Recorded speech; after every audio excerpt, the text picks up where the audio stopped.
Hello friends, welcome to queen B paradise Tamil. இன்னைக்கு ரொம்ப இன்ட்ரெஸ்டிங்கான ஒரு வீடியோ தான் நம்ம பார்க்க போகிறோம். நம்ம வீட்டில் நம்ம சமைக்கிறதுக்கு, க்ளீன் பண்ணுறதுக்கு, வீட்டை மெயின்டைன் பண்ணுறதுக்கு நிறைய நேரம் செலவிட வேண்டியதாக இருக்கும். அந்த நேரத்தை பாதியாக குறைக்கிற மாதிரி ஸ்மார்ட்டான ஹோம் டூல்ஸ் எல்லாம் இப்போ மார்க்கெட்டில் வந்திருக்கு. அதெல்லாம் என்னென்ன, அது எப்படி யூஸ் பண்ணுறதுன்னு ஒரு டீட்டெயில்டு ரிவ்யூ தான் இந்த வீடியோவில் நம்ம பார்க்க போகிறோம். இந்த வீடியோ உங்களுக்கு கண்டிப்பாக யூஸ்ஃபுல்லாக இருக்கும். ஸ்கிப் பண்ணாமல் முழுசாக பாருங்கள். இந்த மாதிரி யூஸ்ஃபுல் வீடியோஸ் பார்க்கறதுக்கு நம்ம சேனலை சப்ஸ்கிரைப் பண்ணிட்டு இன்ஸ்டாகிராம், ஃபேஸ்புக்லேயும் ஃபாலோ பண்ணுங்க.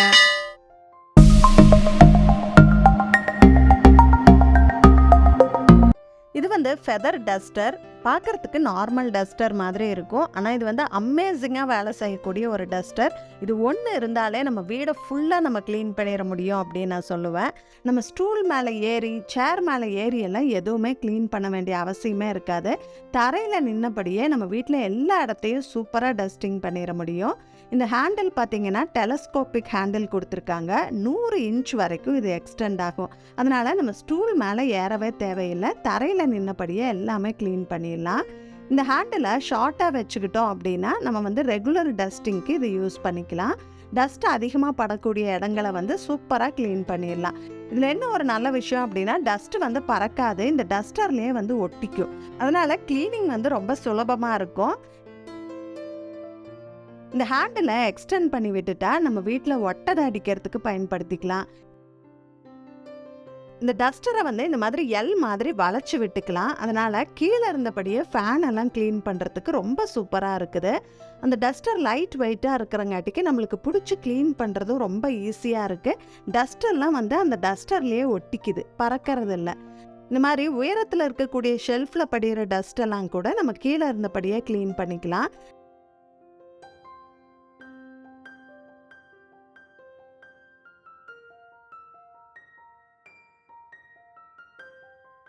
இடுக்குகளெல்லாம் க்ளீன் பண்ணுறதுக்கு கூட ரொம்ப வசதியாக இருக்குது. டியூப்லைட் மேலே, இந்த மாதிரி ஃபோட்டோ ஃப்ரேம் மேலே, இந்த மாதிரி எல்லா இடங்களையுமே நம்ம க்ளீன் பண்ணிக்கலாம்.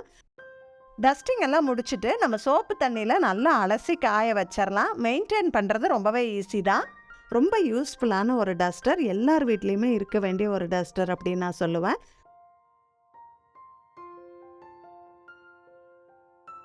இது மல்டி பர்பஸ் ஆயில் கண்டெய்னர். எப்பவும் நம்ம கிச்சனில் நம்ம 2 ஆயில் கண்டெய்னர் மெயின்டைன் பண்ணுவோம். ஒன்று ஆயில் ஊற்றுறதுக்கு, இன்னொன்று தோசை சப்பாத்திக்கெல்லாம் எண்ணெய் தெளிக்கிறதுக்கு தனியாக நம்ம யூஸ் பண்ணுவோம் இல்லையா. இது 2 in 1 பர்பஸ்க்கு நம்ம யூஸ் பண்ணிக்கலாம். இதில் 3 பார்ட் வருது.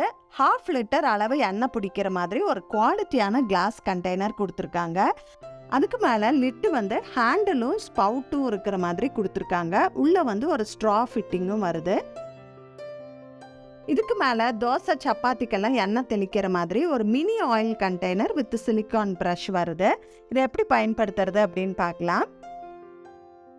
இதில் ஆயில் ஃபில் பண்ணிட்டு நம்ம எப்பவும் போல் க்ளோஸ் பண்ணிடலாம். இதை மேலே வச்சு இப்படி ப்ரெஸ் பண்ணோம் அப்படின்னா இந்த குட்டி கண்டெய்னரில் ஆயில் ஃபில் ஆயிரும். இப்போ நம்ம தோசை சப்பாத்தி எல்லாம் பண்ணும்போது இதை மட்டும் எடுத்து நம்ம பயன்படுத்திக்கலாம். நம்ம பாத்திரத்தில் எண்ணெய் ஊற்றும் போது இந்த ஸ்பவுட் வழியாக நம்ம அளவாக பார்த்து ஊற்றிக்க முடியும். ஸ்பவுட்டு சின்னதாக இருக்குது, அதனால கம்மியாக எண்ணெய் ஊற்றுறதுக்கும் நம்மளுக்கு வசதியாக இருக்குது. சிலிக்கான் 200 டிகிரி வரைக்கும் சூடு தாங்கும், உருகி போகாது. அதனால இது எண்ணெய் தேய்ச்சி விடுறதுக்கு எவ்வளோ எண்ணெய் வேணுமோ லைட்டாக எடுத்துட்டு நம்ம தேய்ச்சி விட்டுக்கலாம். சுற்றி இந்த மாதிரி எண்ணெய் தெளித்து விட்டுக்கலாம். அதனால யூஸ்ஃபுல்லாக இருக்குது. இது 2 in 1 இருக்கிறதால நம்ம ஒரே ஒரு ஆயில் கண்டெய்னர் கிச்சனில் மெயின்டைன் பண்ணால் போதும். அதெல்லாம் சரி, இதில் ஸ்ட்ரா எல்லாம் வருது, இந்த சிலிக்கான் இதெல்லாம் எப்படி சுத்தம் பண்ணுறது அப்படின்னு கேட்டிங்கன்னா, இது நல்ல குவாலிட்டியான மெட்டீரியலில் இருக்கிறதால நம்ம தாராளமாக சுடு தண்ணி ஊற்றி நம்ம க்ளீன் பண்ணிக்கலாம். இந்த ஆயில் காலியானதுக்கப்புறமா ஆயிலுக்கு பதிலாக சுடு தண்ணியில் டிஷ் லிக்விட் விட்டு இந்த பாட்டிலை ஃபில் பண்ணிக்கலாம். இதே மாதிரி பம்ப் பண்ணி நம்ம க்ளீன் பண்ணோம் அப்படின்னா அந்த ஸ்ட்ரா, அந்த சிலிக்கான் ப்ரஷ்ஷு எல்லாமே சூப்பராக க்ளீன் ஆயிரும். இது டிஷ்வாஷர் சேஃபு. நம்ம டிஷ்வாஷரில் வச்சு இதை க்ளீன் பண்ணிக்கலாம். பளிச்சுன்னு சுத்தமாயிருது. இந்த ஆயில் டிஸ்பென்சருக்கு 1 year வாரண்டி இருக்குது. இது கொடுக்குற காசுக்கு ரொம்ப பர்த்தான ப்ராடக்ட் அப்படின்னு நான் சொல்லுவேன். இந்த ப்ராடக்டோட லிங்க்கும் நான் டிஸ்கிரிப்ஷன் பாக்ஸில் கொடுத்துருக்கேன். தேவைப்பட்ட ரெஃபர் பண்ணிக்கோங்க. கிச்சனில் நான்ஸ்டிக் பாத்திரம், அலுமினியம் பாத்திரமெல்லாம் பயன்படுத்துறதை நிறுத்திட்டு கொஞ்சம் கொஞ்சமாக காஸ்ட் அயர்ன் ட்ரைப்ளை குக்வேருக்கு மாறிட்டு இருக்கேன் அப்படின்னு ஏற்கனவே நம்ம வீடியோஸில் நான் சொல்லியிருந்தேன். அந்த வகையில் வறுவலெல்லாம் செய்கிறதுக்கு ஒரு பெரிய இரும்பு கடாய் தேவைப்பட்டது. அதனால் இந்த காஸ்ட் அயர்ன் குக்வேர் வந்து வாங்கியிருக்கேன். இது வந்து இண்டஸ் வேலியோட காஸ்ட் அயர்ன் கடாய். இது ப்ரீ சீசன்டு கடாய் அப்படிங்கிறதால நம்ம ரொம்ப கஷ்டப்பட்டு சீசன் பண்ண வேண்டிய அவசியம் இருக்காது. இந்த காஸ்ட் அயர்ன் கடாய் கூட இந்த தாளிப்பு கரண்டி வந்து ஃப்ரீயாக வந்தது. கடாய் வந்து காஸ்ட் அயர்ன், இந்த தாளிப்பு கரண்டி வந்து பியூர் அயர்ன். காஸ்ட் அயர்னுக்கும் பியூர் அயர்னுக்கும் என்ன வித்தியாசம், அதை எப்படி பயன்படுத்தணும், மெயின்டைன் பண்ணணும், எது வாங்கினா பெட்டர், இதெல்லாம் டீட்டெயில்ஸும் நான் ஒரு தனி வீடியோவாக டீட்டெயில்டாக போஸ்ட் பண்ணுறேன்.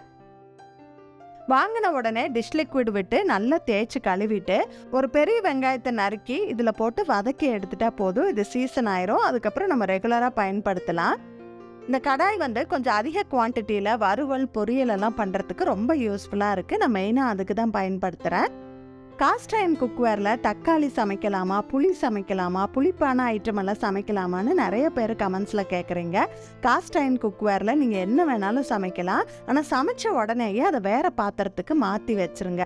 புளிப்பான ஐட்டங்களை எல்லாம் ரொம்ப நேரம் அந்த காஸ்ட் அயர்ன் குக்வேர்லேயே விட்டு வச்சுருந்தோம் அப்படின்னா அந்த இரும்பு வாசனை வந்து அந்த சாப்பாட்டில் கலந்துரும். அதுவும் புளியெல்லாம் ஊற்றி சமைக்கும் போது அந்த இரும்பு வாசனை கொஞ்சம் அதிகமாகவே கலந்துரும். அதனால் நம்ம சமைச்ச உடனே பாத்திரம் மாற்றி வச்சிடணும். நம்ம இரும்பு பாத்திரத்தில் சமைக்கிறதால நம்ம சாப்பாட்டில் இரும்பு சத்து நம்மளுக்கு சேருது. ரத்த சோகைன்னு சொல்லக்கூடிய அனீமியா வராமல் நம்ம தவிர்த்துக்கலாம். இரும்பு பாத்திரத்தில் சமைக்கிறது ரொம்பவே நல்லது. நம்ம என்னதான் வேறு பாத்திரத்துலலாம் சமைச்சாலும் இரும்பு பாத்திரத்தில் சமைக்கும்போது அந்த ருசியே தனி தான். இரும்பு பாத்திரத்தில் செய்கிற டேஸ்ட்டு வேறு எந்த பாத்திரத்துலையும் வரவே வராது. அதை டேஸ்ட் பண்ணி பார்த்தா தான் தெரியும். நான் ஏற்கனவே இண்டஸ் வேலியில் ஒரு ட்ரைப்ளை பிரியாணி பாட் வந்து வாங்கியிருந்தேன். ரொம்ப ரொம்ப சூப்பரான பாத்திரம். என்னோடய கிச்சன்லேயே என்னோடய ஃபேவரட் பாத்திரம் அப்படின்னு சொல்லலாம். ஹேண்டிலில் ரப்பர் பீடிங்கோடு வர்றதால பிடிச்சி சமைக்கிறதுக்கெல்லாம் வசதியாக இருக்குது. சாப்பாடு ஈவனாக ஹீட் ஆகுது. இந்த ட்ரைப்ளை குக்வேர் வந்து எனக்கு ரொம்ப ரொம்ப பிடிச்சிருக்கு. அதனால் அதே மாதிரி சைஸில் நான் வந்து இந்த சாஸ் பேன் ஒன்று வாங்கினேன். இந்த பாத்திரத்தில் பால் காய்ச்சலாம், பாயாசம், ஸ்வீட் எல்லாம் பண்ணலாம். இல்லை குழம்பு, சூப்பு எது வேணாலும் நம்ம பண்ணலாம். இதில் ஹேமர்டு ஹேண்டில் கொடுத்துருக்கிறதால ஹேண்டில் தனியாக கழண்டு வர பிரச்சனை இருக்காது. அதுலேயும் ரப்பர் பீடிங் போட்டிருக்கிறதால நம்மளுக்கு பிடிச்சி சமைக்கிறது ரொம்பவே வசதியாக இருக்கும். இது வந்து லிட்டோட வருது. அதனால் குக் அண்ட் சர்வ் பாத்திரமாக நம்ம யூஸ் பண்ணிக்கலாம். பரிமாறுறதுக்கும் இதுலேயே வந்து நம்ம யூஸ் பண்ணிக்கலாம். எனக்கு வந்து இந்த ட்ரைப்ளை குக்வேர்ஸ் வந்து ஒரு ரீசன்ட் ஃபேவரட்டாக இருக்குது. இது வந்து 2 ஸ்டெயின்லெஸ் ஸ்டீல் லேயருக்கு நடுவில் அலுமினியம் லேயர் கொடுத்து நல்ல அடி கனமான பாத்திரமாக இருக்குது. அதனால் சீக்கிரத்தில் அடி பிடிக்கிறது இல்லை. சாப்பாடு நல்லா ஈவனாக ஹீட் ஆகுது. சமைக்கிறதே ரொம்ப ஈஸியாக என்ஜாயபிளாக இருக்குது. அதனால் இப்போல்லாம் ட்ரைப்ளை குக்வேர் வந்து என்னோடய ஃபேவரட் குக்வேராக இருக்குது. இது உயரமாக இருக்கிறதால தொக்கு வெரைட்டி எல்லாம் பண்ணும்போது தெரிக்காது. இதில் நம்ம ஈஸியாக செஞ்சிடலாம். இந்த குக்வேர் எல்லாம் நீங்கள் வாங்கணும்னு நினச்சிங்கன்னா இதோட டீட்டெயில்ஸ் லிங்க் எல்லாம் டிஸ்கிரிப்ஷன் பாக்ஸில் கொடுத்துருக்கேன். நம்ம சேனலுக்கு ஒரு கூப்பன் கோடும் இருக்குது. அந்த கோடு நீங்கள் யூஸ் பண்ணீங்க அப்படின்னா உங்களுக்கு டிஸ்கவுண்ட் கிடைக்கும். மறக்காமல் அவைல் பண்ணிக்கோங்க. நம்ம கிச்சன் சிங்க் பக்கத்தில் நம்ம பாத்திரம் தேய்ச்சி வைக்கும் போது அந்த கவுண்டர் டாப்பெல்லாம் எப்போவுமே ஈரமாக இருக்கும். அதை நம்ம தவிர்க்கவே முடியாது. இந்த பாஸ்கெட்லேருந்து வழியிற தண்ணி வந்து கீழே இப்படி தேங்கி நின்றுட்டுருக்கும். சில சமயம் இந்த தண்ணி வழிஞ்சு நம்ம கிச்சன் தரையெல்லாம் கூட ஈரமாயிரும். அதனால் நான் இந்த பிளாஸ்டிக் பாஸ்கெட்டை மாற்றிட்டு இப்போ புதுசாக இந்த ஸ்டீல் பாஸ்கெட் வந்து வாங்கினேன்.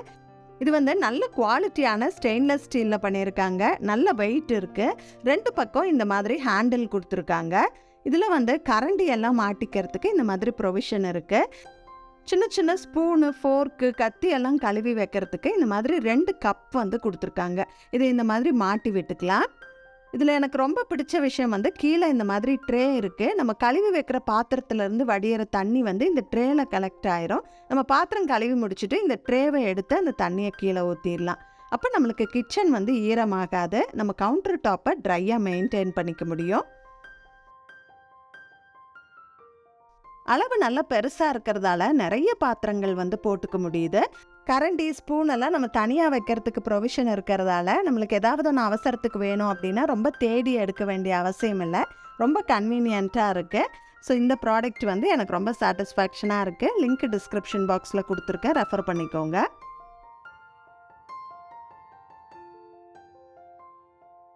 இது வந்து நிறைய பேருக்கு தெரிஞ்சிருக்கும், லிக்விட் சோப் டிஸ்பென்சர். இதில் வந்து இந்த மாதிரி 3 பார்ட் வரும். நம்ம லிக்விட் சோப் ஊற்றிட்டு இப்படி ப்ரெஸ் பண்ணோம் அப்படின்னா அந்த சோப்பு வெளியில் வரும். ஸோ அளவாக எடுத்து நம்ம வாஷ் பண்ணிக்கலாம். இது மாதிரி ஏற்கனவே நான் ஒன்று வாங்கி யூஸ் பண்ணிகிட்டு இருந்தேன்.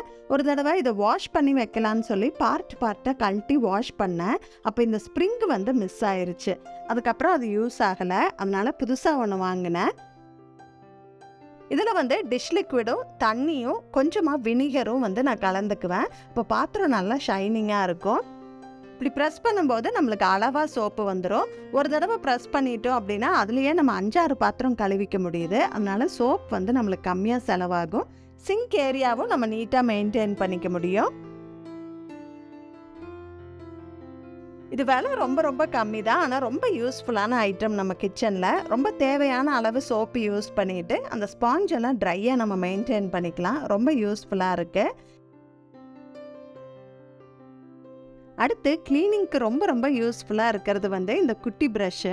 இந்த நேரோவான ப்ரஷ் பார்த்திங்கன்னா நம்ம கை பூர முடியாத சின்ன சின்ன இடுக்குகளை கூட இந்த குட்டி ப்ரஷ் உள்ளே புந்து சூப்பராக க்ளீன் பண்ணிட்டு வந்துடும். இந்த பிரிசல்ஸ் எல்லாம் கொஞ்சம் ஹார்டாக இருக்கிறதால நம்ம நல்லா ஹார்டாக தேய்ச்சி க்ளீன் பண்ண முடியுது. இந்த மாதிரி குட்டி குட்டி இடுக்குகள் எல்லாம் கூட நம்ம நல்லா பளிச்சுன்னு க்ளீன் பண்ணிடலாம். இந்த விண்டோ ரயிலில் படியக்கூடிய தூசு அழுக்கெல்லாம் கூட ரொம்ப ஈஸியாக எடுத்துகிட்டு வந்துடுது. இதை லைட்டாக ஈரம் பண்ணிவிட்டு அதில் இப்படி தேய்ச்சி எடுத்தோம் அப்படின்னா அந்த தூசு எல்லாமே இதில் ஒட்டிட்டு வந்துடுது. ரொம்ப ரொம்ப யூஸ்ஃபுல்லாக இருக்குது. அதை விட இந்த ப்ரஷ்ஷை பயன்படுத்தி என்னோடய ஃபேவரட் க்ளீனிங் எதுன்னு பார்த்தீங்கன்னா இந்த டைல்ஸ் இடுக்குகளில் இருக்கக்கூடிய அழுக்கெல்லாம் வந்து இந்த ப்ரஷ்ஷு ஈஸியாக எடுத்துகிட்டு வந்துடுது. இப்போ பார்த்தீங்கன்னா உங்களுக்கு தெரியும், இந்த 2 டைல் ஜாயின் ஆகிற இடத்துக்கு நடுவில் ரொம்ப அழுக்கு இருக்குது. இது எல்லார் வீட்லேயுமே நம்ம ஃபேஸ் பண்ணக்கூடிய ப்ராப்ளம். நம்ம என்னதான் டைல்ஸை எல்லாம் பளிச்சுன்னு தொடச்சாலும் இந்த இடுக்குகளில் இருக்கிற அழுக்கு போகிறது ரொம்பவே கஷ்டம். அதை வந்து ஒரு 2-3 மாதத்துக்கு ஒரு முறை நம்ம க்ளீன் பண்ணி விட்டுட்டா போதும்.